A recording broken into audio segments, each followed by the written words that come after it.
With অপালাতে আপনাদের স্বাগত জানাই।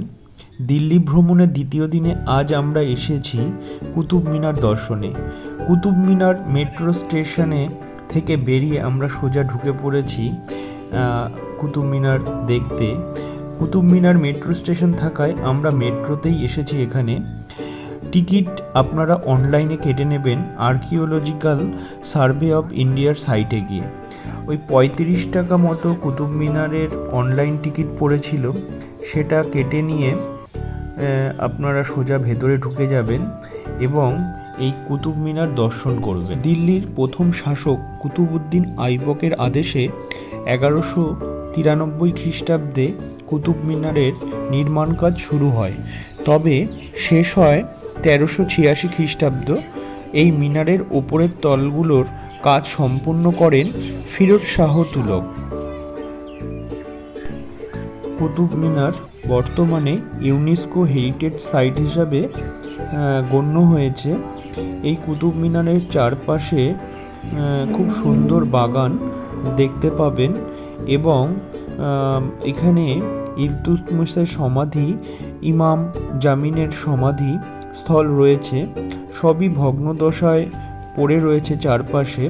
আমার ক্যামেরায় আমি যতটা পারছি দেখানোর চেষ্টা করছি।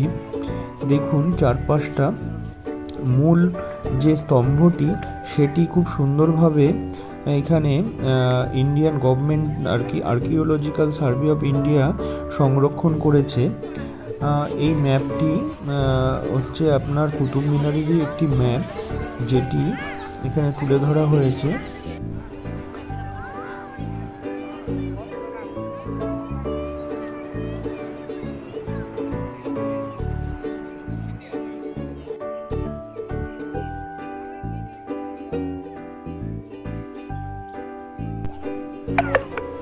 এই কুতুব মিনারের মানে হলো জয়ের স্তম্ভ। এটির হাইট ৭২.৫ মিটার। দেখুন এর গাটা কত সুন্দর লাগছে।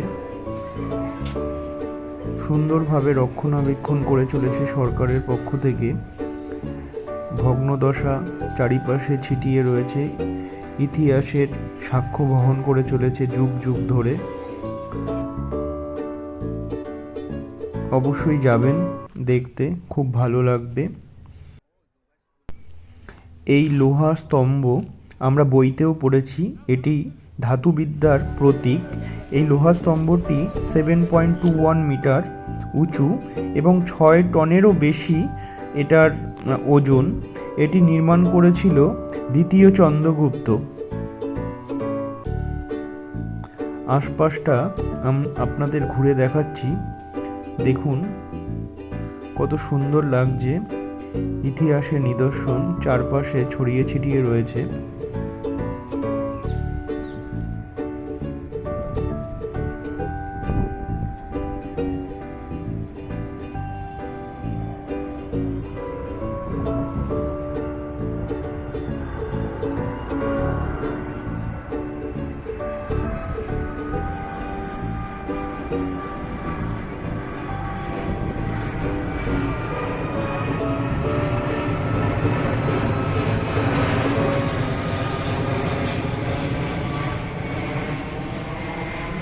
দিল্লির লোকাল স্কুলের ছাত্রছাত্রীরা এখানে এক্সকারশনে এসেছিল, টিচাররা নিয়ে এসেছিল।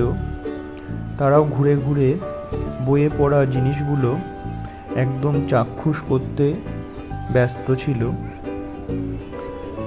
এবার আমরা চলে এসেছি দিল্লির বিখ্যাত চিত্তরঞ্জন কালীবাড়িতে।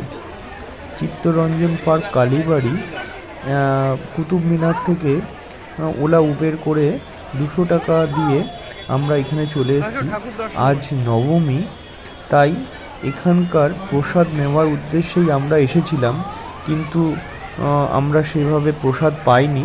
তাই এই দিল্লি কালীবাড়ির পুজো দেখে, এখানে দুর্গাপুজো, নামকরা দুর্গাপুজো, এই চিত্তরঞ্জন পার্ক কালীবাড়ির দুর্গাপুজো দিল্লির একটি বিখ্যাত কালী পুজো। এখানে আসলে আপনারা ভাববেন কলকাতাতেই আছি, কলকাতারই কোনো পূজা মণ্ডপে রয়েছি। দেখুন আমার সাথে ভগবতী দেহি মে পুত্রাং দেহি ধনং দেহি সর্বান কামাংশ্চ দেহি মে ধন্যহং কৃতকৃত্যহং সফলং জীবিতং মম আগতাসি যত দুর্গে মাহেশ্বরী মদাশ্রমম হর পাপং হর ক্লেশং হর শোকং হর অশুভং হর রোগং হর ক্ষোভং হর দেবী নমস্তুতে এষ সচন্দন বিল্লপত্র পুষ্পাঞ্জলি। এটি হলো আপনার চিত্তরঞ্জন পার্কের কালী মন্দিরটার মূল মন্দির। এখানে দেখুন লাইন পড়েছে, প্রসাদ নেওয়ার লাইন। এখানে কুপন দেওয়া হয়েছিল, আমরা গিয়ে কুপন পাইনি, তাই পাশে রেস্টুরেন্টে খেয়েছিলাম। আর এটি হলো তালিকা, এই পূজা কমিটির থেকে কোন দিন কি অনুষ্ঠান আছে তার একটি তালিকা করে প্রকাশ করা হয়েছিল। এটি হচ্ছে চিত্তরঞ্জন পার্কেরই একটি রেস্টুরেন্ট যেখানে খেয়েছিলাম। আজকে যেহেতু প্রসাদ দেওয়া হচ্ছে তাই রেস্টুরেন্টে খাওয়ার লোকের সংখ্যা খুবই কম ছিল। তা এই রেস্টুরেন্টটি বাঙালি পরিচালিত। এখানে মাছ ভাত, মাংস ভাত, নিরামিষ থালি সব কিছুই পাবেন। বাঙালি রুচি রেস্টুরেন্টটার নাম।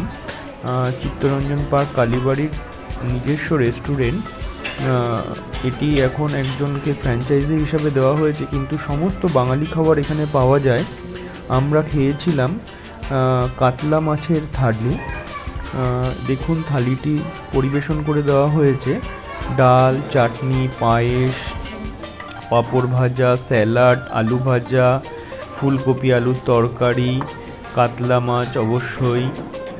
নবমীর দুপুরবেলা এটাই ছিল আমাদের আহার। এটি গ্রহণ করে আমরা বেরিয়ে পড়েছিলাম। এটি যখন দেখতে পাচ্ছেন এটি হচ্ছে যাত্রী নিবাস। এখানেই আগের থেকে বুক করে আসলে থাকা যায়। 700 টাকা পার রুম এই হিসাবে দিলে আপনি অ্যাটাচ বাথরুম সহ এখানে থাকতে পারেন। এরপরে আমরা হোটেলে ফিরে গেছিলাম মেট্রো ধরে। দেখতে থাকুন, সাথে থাকুন। দিল্লির অন্যান্য পর্ব এবং আগ্রার পর্বগুলো দেখতে অবশ্যই আমার সাথে থাকুন।